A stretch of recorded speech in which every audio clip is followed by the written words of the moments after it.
Hi friends, this is Denario Research and welcome to the part number 15 of cryptocurrency trading bot tutorial.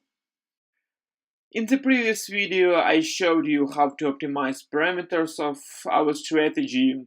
I did optimization of just a few parameters and hope you optimized more parameters.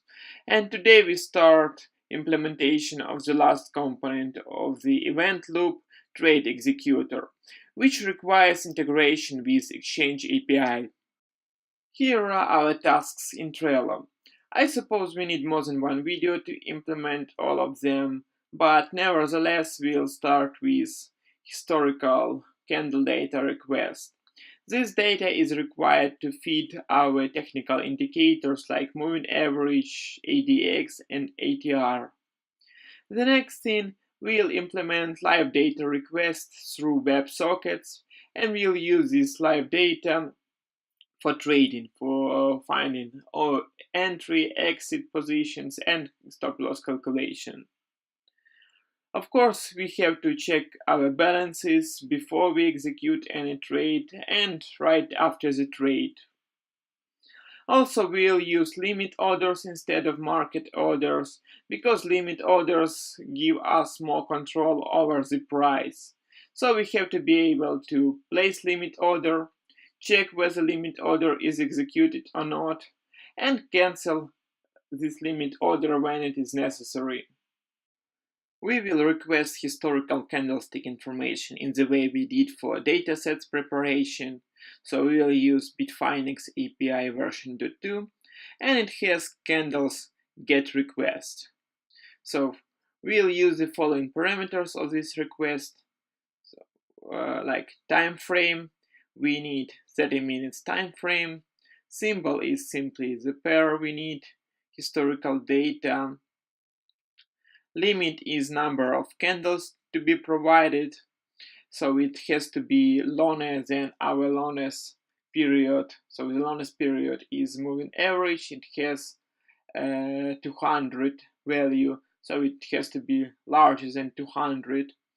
And start date in millisecond, so date from which we need candlestick information. Let's create functions that will request historical candlestick data in a Bitfinex trade module. In order to do this, we need to import request library that will let us perform HTTP GET and POST requests. So let's create a constant request, and it will require request library. Okay, good. So now we can create function. So we'll use prototyping.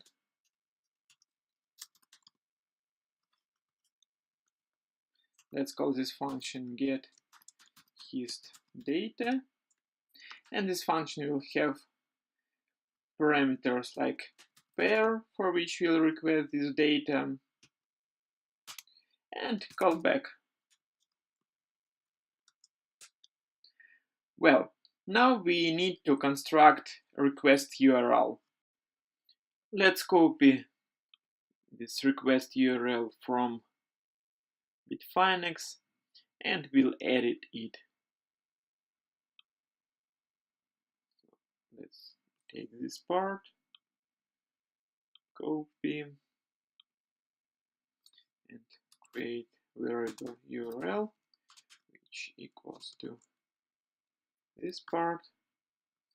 And let's start to add parameters, like our first parameter has to be time frame. As a time frame we need 30 minutes. Okay, let's put 30 minutes here. What comes next?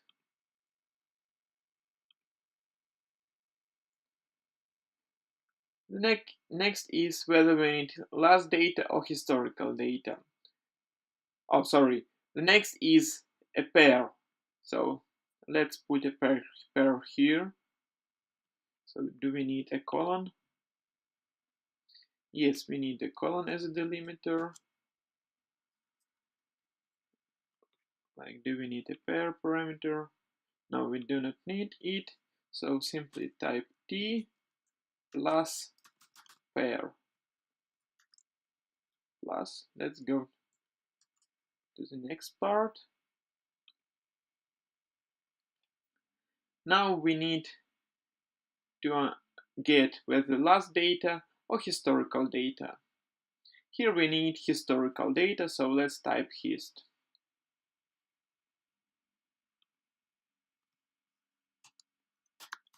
Hist. What is the next?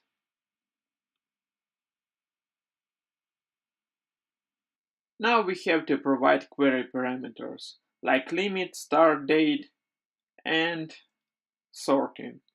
Okay, let's begin with limit. So let's put here question mark and type limit equals to, let's make it equal to 300, and start date equals to some variable start date, which we'll define later, start date, and sort equals to 1, because we need all the values come first. Okay, we have constructed URL for historical data request. Now we have to define start date. So let's do this above URL variable.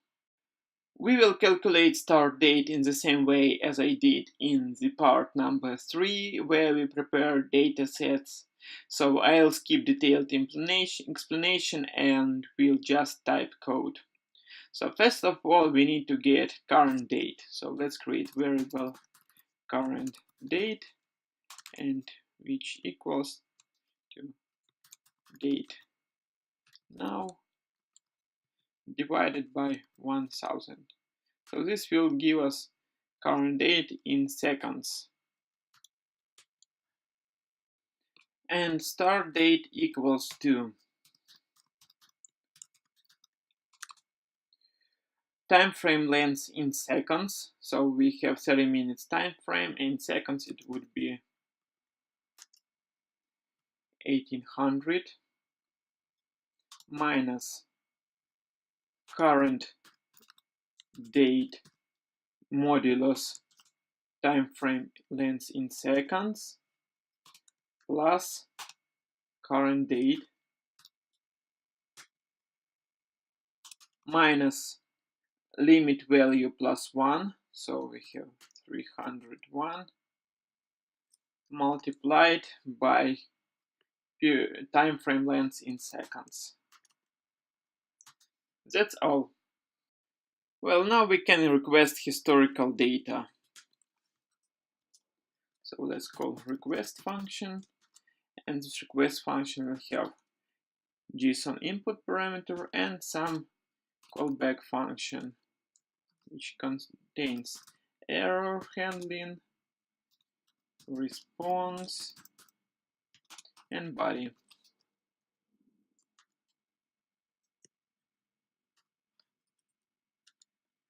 Okay, let's begin with input parameters. So we need URL, which is our URL. Also we need method, it would be get, and let's create some timeout.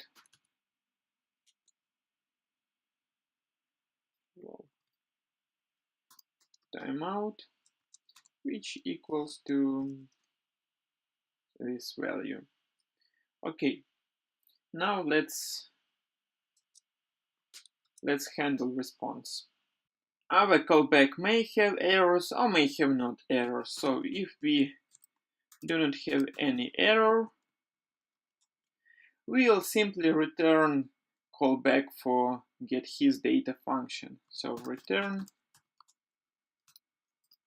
callback, and in callback we'll have pair and body of our response, but we need to parse this body. So JSON parse body. in case we have some errors. So let's print them in console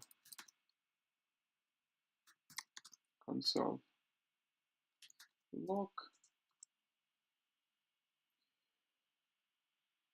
error to string.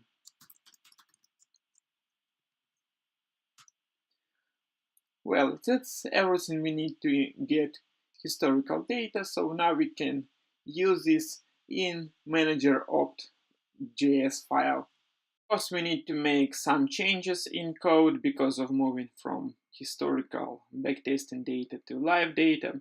So I'll comment some parts of code for now, and we'll return to them later. So let's comment this section. So we will not call update indicators and find trade opportunity functions. So we'll just focus currently on pairs object initialization. We will wrap this pairs object initialization into getHisData function, pull historical data, and we'll replace these values, close, high, low, and so on arrays with actual historical data arrays. So let's do that. Okay, let's call Bitfinex get his data. As the parameters we'll put pair, and as callback would be function. Let's call this resp pair and data. Okay, let's copy all this part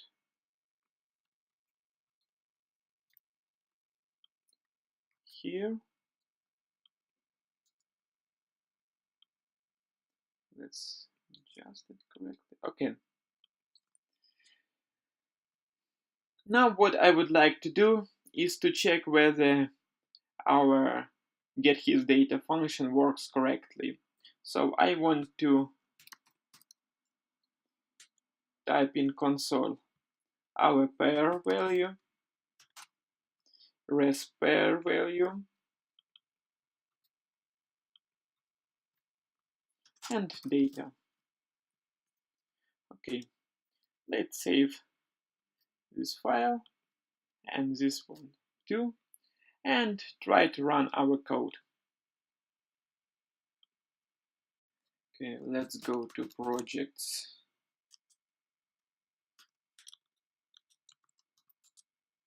Blade Runner, node app optimized JS. Okay, we have error, which is unexpected token. So let's figure out what's the problem. Well, I think this error is easy to fix. I just forgot to add function here, definition. So now it has to work. Let's try again. Okay, now we have another error. We cannot find module request, so we need to install it. Let's do that.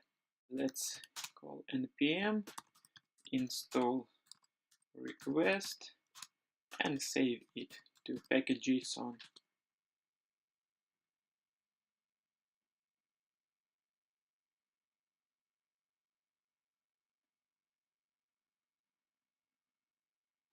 Okay, let's wait installation to complete. Request module is now installed, so we can try again to run our code. Well, yes, I forgot to add log here, so let's fix that. Console.log. Hit save, and let's try to run code again. So good, we have some data, so let's check it. Here is a problem I expected to observe. With, as you see, pair and response pair are not the same. This is because of asynchronous input and output that is used in Node.js.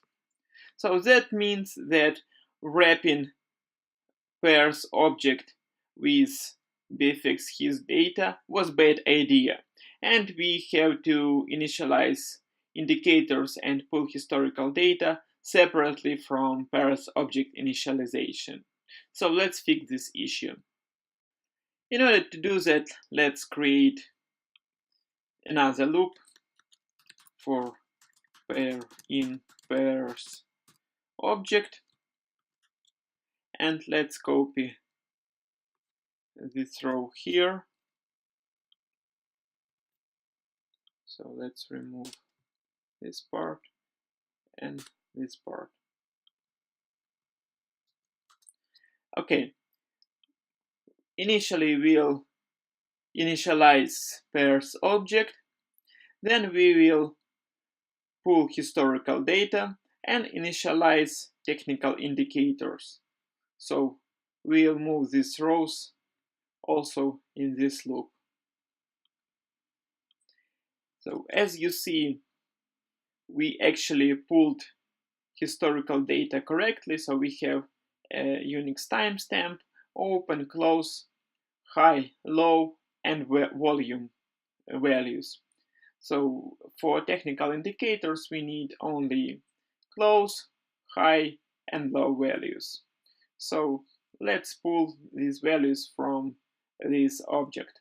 Firstly, let's create 3 empty arrays for close, high, and low values. Let's call this array like C array for close, H array for high, and L array for low. Now we can loop through data array var d of data and push corresponding elements of data array into close, high, and low arrays, like C array push the second element, which is a close value, H array push D3, which is high value, and L array push D4, which is low value. Now let's print respair and some of this array in order to make sure that we are doing correctly. So let's console log respair and C array, for instance. Let's hit save and run the code. Well, we have some actual values for Dash. I think it's Monero, and this is Ethereum. So everything looks more or less okay. So we can initialize technical indicators here. Okay, let's begin with moving average. So pairs respair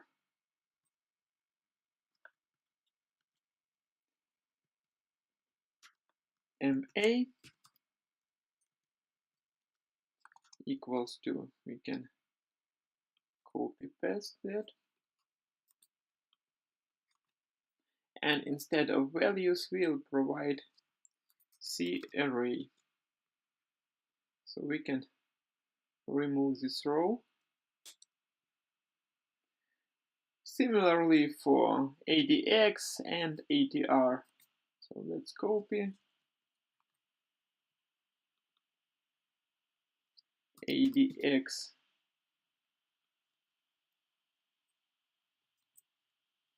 equals to new ADX indicator, and we'll replace close with C array high with H array and low with L array.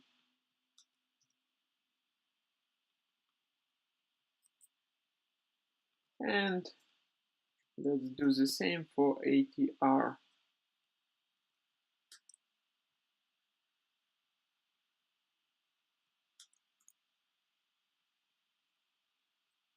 ATR. Well, let's remove these rows. And finally, let's print pairs object to see how it looks like. Console log pairs. Hit save. And let's run the code. Well, we have an error, so it's easy to fix. Let's fix that. Well, I have duplicated new statement here and here, so we have fixed the error, and I would like to move this row inside callback function. And let's see what we get. Well, as you see, like in case of Monero, we have initialized simple moving average, ADX and ATR indicators, which is actually what I want to achieve today. In this video, I showed you the first step of integration with Bitfinex Exchange. So we have implemented request of historical candlestick data, so we can move this task into Done tab. And in the upcoming video, I'll show you how to request live price data through WebSockets.